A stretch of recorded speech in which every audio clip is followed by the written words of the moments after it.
बच्चों, आज हम पाठ 2 तुलसीदास पढ़ेंगे। सबसे पहले कवि परिचय में तुलसीदास के जीवन परिचय के बारे में पढ़ते हैं। महाकवि तुलसीदास का जन्म संवत 1589 में उत्तर प्रदेश के बांदा जिले के राजापुर ग्राम में हुआ था। इनके पिता का नाम आत्माराम और माता का नाम हुलसी था। यह सरयू पारीण ब्राह्मण थे तथा कथित अशुभ नक्षत्र में जन्म और इनके शारीरिक स्वरूप की विचित्रता के कारण इनके माता पिता ने इनको त्याग दिया, जिससे इनका पालन पोषण मुनिया नामक एक सेविका ने किया। इनके गुरु महात्मा नरहरिदास माने जाते हैं। उनके ही सहकार से विद्या अध्ययन किया। इनका विवाह रत्नावली नामक गुणवती स्त्री से हुआ, किंतु वैवाहिक जीवन अधिक नहीं चल पाया और उसी की प्रेरणा से ये भगवान श्री राम की भक्ति की ओर उन्मुख हुए। पहले अयोध्या फिर काशी में रहकर इन्होंने दास्य भाव की भक्ति करते हुए अनेक काव्य ग्रंथों की रचना की, जिनमें उनका विश्व प्रसिद्ध ग्रंथ रामचरितमानस भी है। श्रावण मास की शुक्ल पक्ष की सप्तमी को इनका देहावसान हो गया था। साहित्य परिचय। तुलसीदास भक्त कवि थे। इनकी भक्ति दास्य भाव की थी। इनकी कीर्ति का मुख्य आधार हिंदू धर्म का लोकप्रिय ग्रंथ रामचरितमानस है। इन्होंने इस महाग्रंथ के द्वारा समाज के सभी वर्गों में समन्वय बनाने की चेष्टा की है। इस ग्रंथ में भगवान राम के आदर्श मर्यादा जीवन चरित्र का वर्णन है। तुलसीदास जी ने अवधी व ब्रज भाषा दोनों में ही सुंदर रचनाएं की हैं। आपकी प्रमुख रचनाएं रामचरितमानस, विनय पत्रिका, दोहावली, कवितावली, गीतावली, पार्वती मंगल, जानकी मंगल, राम लला नहछु, राम आज्ञा प्रश्न, बरवई रामायण आदि हैं। पाठ परिचय में लक्ष्मण परशुराम संवाद नामक काव्यांश आपके महाकाव्य रामचरितमानस से संकलित है। महाराज जनक द्वारा आयोजित सीता स्वयंवर में राम द्वारा शिव धनुष भंग करने के बाद परशुराम क्रोधित होकर वहां आए। वहां आने के बाद जब उन्होंने अपने गुरु शिव के धनुष को खंडित पाया तो वे आपे से बाहर हो गए। उनके दर्प और क्रोध से भरी बातों के कारण उनका लक्ष्मण से विवाद हो गया। परशुराम ने लक्ष्मण को बहुत कठोर वचन कहे और लक्ष्मण ने भी उन पर व्यंग्य बाण चलाए। अंत में राम की विनयशीलता और मुनि विश्वामित्र के समझाने पर परशुराम का क्रोध शांत होता है। इस अंश में उसी संवाद का सुंदर और रोचक वर्णन है, जो अवधी भाषा में चौपाई दोहा शैली में रचित है। अब हम बालकांड से लक्ष्मण परशुराम संवाद को चौपाई व दोहों के रूप में पढ़ते हैं।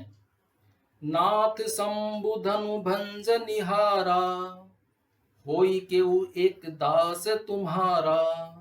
आय सुका है कहिए किन मोही, सुनि रिसाई बोले मुनि कोही। शिव धनुष के तोड़े जाने से कुपित परशुराम को शांत करने के लिए राम ने विनम्र पूर्वक कहा, हे नाथ, इस धनुष को तोड़ने वाला आपका ही कोई दास होगा। आपका क्या आदेश है, मुझे बताइए। यह सुनकर क्रोधी स्वभाव वाले मुनि परशुराम क्रोध से भरकर बोले, सेवकु सो जो करे सेवकाई, अरि करनी करी करिए लड़ाई। सुनहु राम जे ही शिव धनु तोरा, सहस बाऊ सम सो रिपु मोरा। सेवक वह होता है जो सेवा का कार्य करे, किंतु धनुष को तोड़ने वाले ने तो शत्रु जैसा आचरण करके लड़ाई का काम किया है। हे राम सुनो, जिसने भी यह शिव धनुष तोड़ा है वह सहस्र बाहु के समान मेरा घोर शत्रु है। सो बिलगाऊ बिहाई समाजा, न ते मारे जेहि सब राजा। सुनि मुनि वचन लखन मुसुकाने, बोले परसु धरई अवमाने। अतः वह व्यक्ति जिसने भी धनुष को तोड़ा है इस राजाओं के समाज से अलग होकर सामने आ जाए, नहीं तो सारे राजा मेरे हाथों मारे जाएंगे।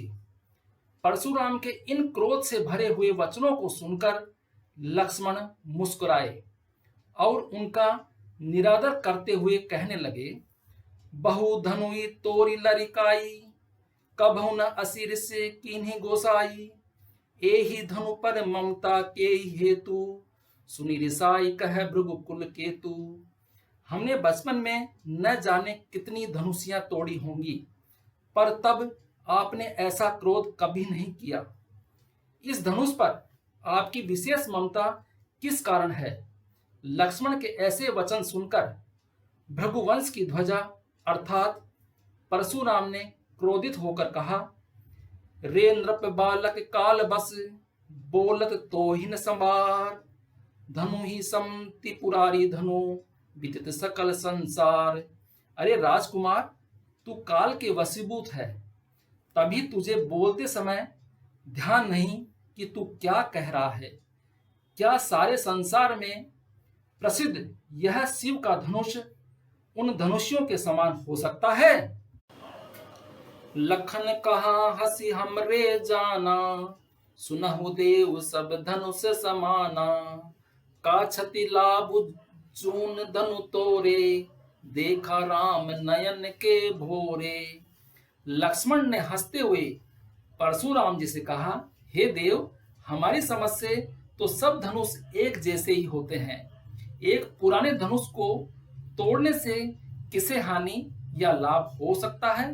राम ने तो इसे नए के भ्रम में परखा था। छुवत टूट रघुपति हूँ न दोसु, मुनि बिनु काज करिए कत रोसु। बोले चितई परसु की ओरा, रेसट सुनेहु सुबाऊ न मोरा। यह धनुष तो राम के छूते ही टूट गया, अतः इसमें राम का कोई दोष नहीं है। हे मुनिवर, आप बिना कारण के ही इतना क्रोध क्यों कर रहे हैं? यह सुनते ही परशुराम ने क्रोधित होकर अपने फरसे की ओर देखा और बोले, अरे मूर्ख, तूने मेरे स्वभाव के बारे में नहीं सुना है। बालक को बोली बधऊ नहीं तो ही, केवल मुनि जड़ जान ही मोही। बाल ब्रह्मचारी अति कोही, विश्व विदित क्षत्रिय कुल द्रोही। मैं तो तुझे बालक जानकर नहीं मार रहा हूं, लेकिन तू मुझे केवल एक साधारण मुनि समझ रहा है। मैं बाल ब्रह्मचारी और अत्यंत क्रोधी हूं। सारा संसार जानता है कि मैं क्षत्रिय वंश का शत्रु हूं। भुज बल भूमि भूप बिनु कीनी, विपुल बार मही देव न दीनी। सहस बाऊ भुज छेद निहारा, परसु बिलोकु महीप कुमारा। मैंने अपनी भुजाओं के बल से धरती को कितनी ही बार राजाओं से रहित किया है और उनके राज्यों की भूमि को अनेक बार ब्राह्मणों को दान किया है। अरे राजपुत्र, सहस्र बाहु की भुजाओं को काटने वाले मेरे इस फरसे को ध्यान से देख ले। मातु पिता ही जनित सोच बस, करसी महिष किशोर। गर्भन के अरबक दलन, परसु मोर अति घोर। अरे राजकुमार, अपने माता पिता को शोक मग्न मत कर। मेरा यह भयंकर फरसा गर्भ में स्थित बच्चों को भी नष्ट कर देता है। मेरे इसी फरसे से भयभीत क्षत्राणियों के गर्भ गिर जाते हैं। बिहसी लखनु बोले मृदु बानी, अहो मुनिसु महाभट मानी। पुनि पुनि मोहि देखाव कुठारो, चहत उड़ावन फूंकी पहारू।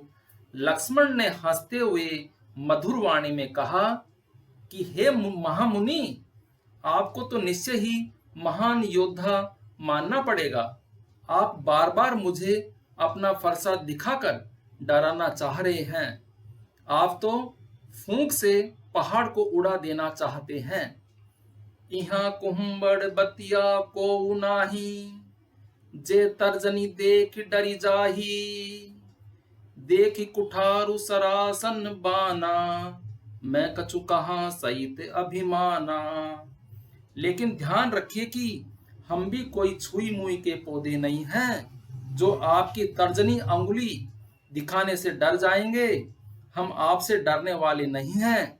आपको क्षत्रिय की भांति फरसा, धनुष बाण आदि अस्त्र शस्त्र धारण किए देखकर मैंने अभिमान पूर्वक कुछ बातें कह दी।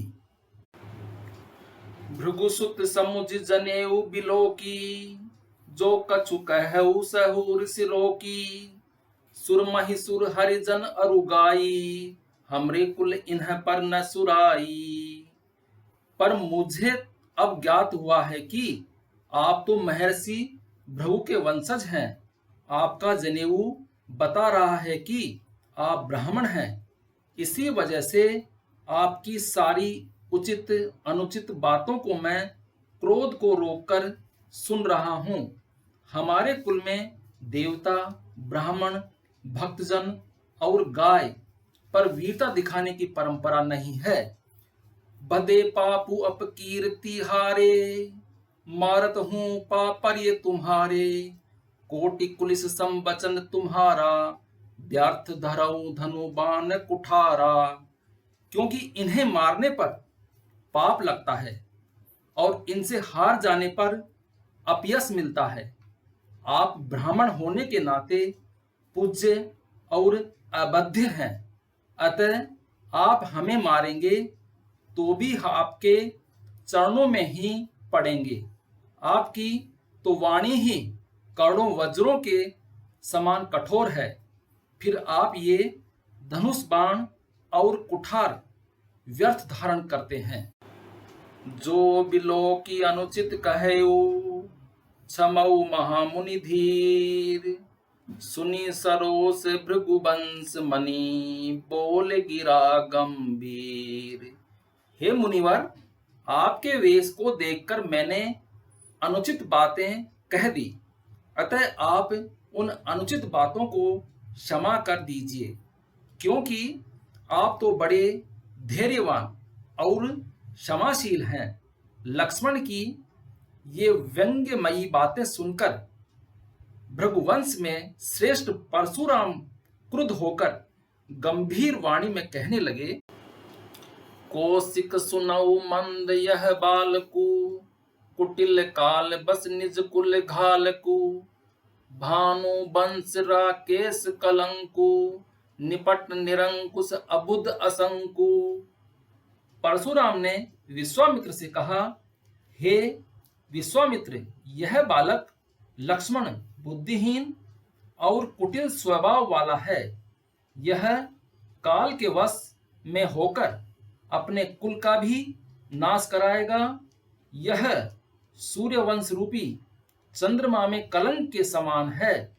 यह अत्यंत स्वच्छंद, मूर्ख और निडर है।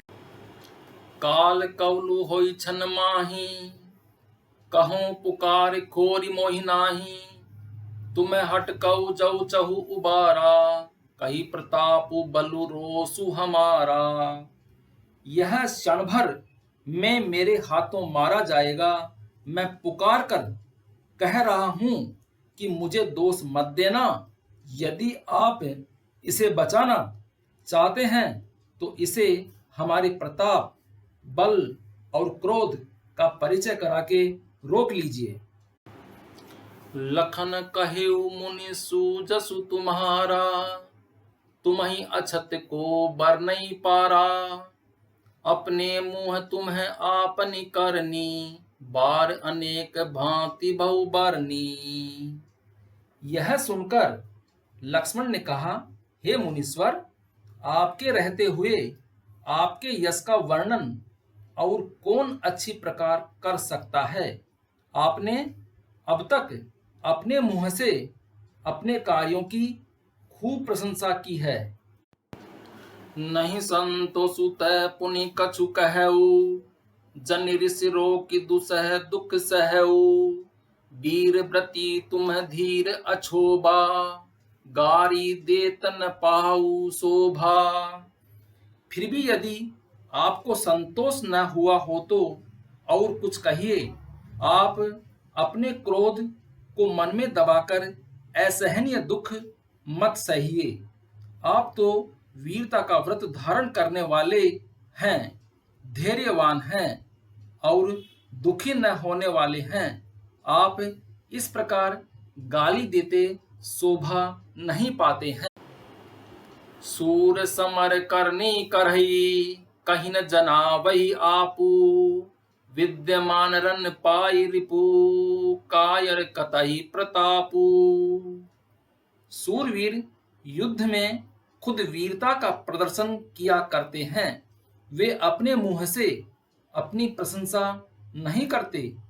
कायर लोग ही युद्ध में शत्रु को सामने देखकर अपनी वीरता की डींग हाँका करते हैं।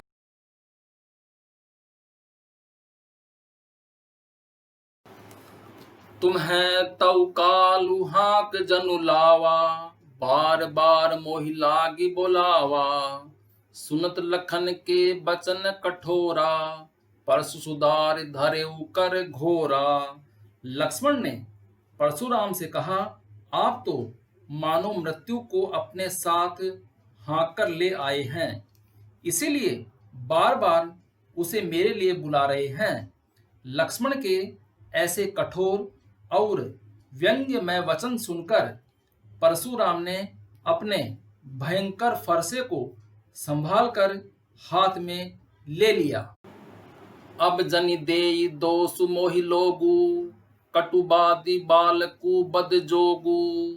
बाल बिलो की बहुत में बाँचा, अब यहु मर निहार भा सांचा। परशुराम कहने लगे, अब लोग मुझे इस बालक का वध करने पर दोष न दें। यह कटु वचन बोलने वाला लड़का मारने योग्य ही है। मैंने इसे बालक जानकर अब तक बहुत बचाया, परंतु अब यह वास्तव में मरने योग्य ही है।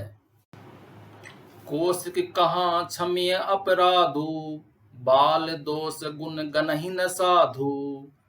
खर कुठार में अकरुण कोही, आगे अपराधी गुरुद्रोही। बात बढ़ती देखकर विश्वामित्र ने परशुराम से कहा, मुनिवर, सज्जन लोग बालकों के गुण दोषों पर अधिक ध्यान नहीं देते, इसलिए आप इसे क्षमा कर दीजिए। इस पर परशुराम ने कहा, मेरे हाथ में धारदार फरसा है और मैं बड़ा निर्दयी और क्रोधी हूँ। मेरे सामने घोर अपराधी और मेरे गुरु का अपमान करने वाला खड़ा। काल कौलु होई छन माही, कहूँ पुकार खोरी मोहि नाही। तुम्हें हटकऊ जऊ चहु उबारा, कही प्रतापु बलु रोसु हमारा। यह क्षण भर में मेरे हाथों मारा जाएगा। मैं पुकार कर कह रहा हूं कि मुझे दोष मत देना।